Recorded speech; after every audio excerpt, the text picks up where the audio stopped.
The China story that we refer to is not only the official one as portrayed by the Chinese Communist Party.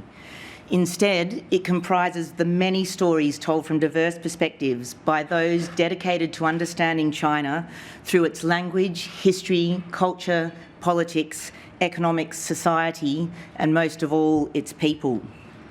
These diverse perspectives are informed by our life experiences, our disciplinary backgrounds, and our philosophical and political beliefs about how we think the world should be.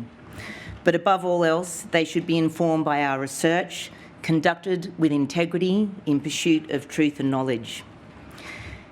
Here in Australia, we're fortunate to have the freedom to research topics of our own choosing. As our Vice-Chancellor, Brian Schmidt, has put it, this academic freedom is fundamental to the life of the Australian National University, a community of robust debate, unafraid of uncomfortable ideas. Academic freedom is fundamental to the life of CIW as well. This means that there is no single CIW line in the yearbook, nor in any of our research.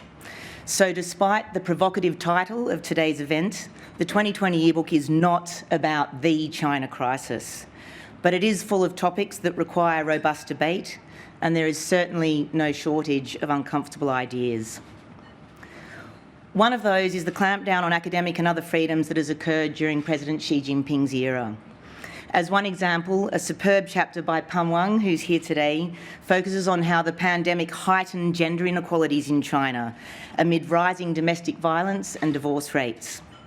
While this prompted a rise in feminist consciousness, it also prompted further censorship, as the term feminism is deemed a sensitive word by the Chinese government today. This chapter reminded me of the uncomfortable fact that when I wrote a chapter on gender inequality in the Power Yearbook of 2018, a Chinese colleague of mine declined to co-author the piece with me because she still had family in China and thought she might cause them trouble by writing on a sensitive topic. There's a piece missing from this year's book for the same reason, with another one of my Chinese colleagues withdrawing his work on another sensitive topic at the last minute. I won't say what that topic was in case his fears are well grounded, but certainly self-censorship based on fear is deeply worrying to hear. The book does cover the introduction of the national security law in Hong Kong in 2020, which constituted a crisis for many people living there, although on the flip side of that, Beijing likely viewed it as the end of one. It also covers the situation in Xinjiang.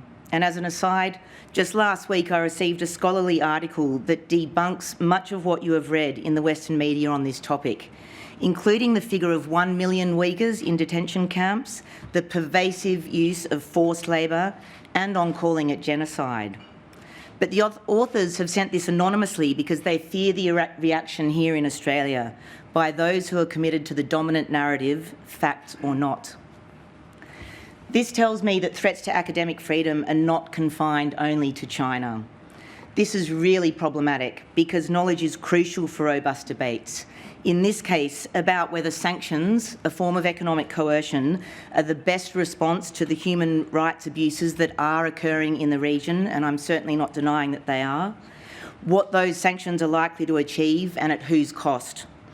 It also raises, I think, uncomfortable ideas about the human rights abuses of others, including our allies and ourselves.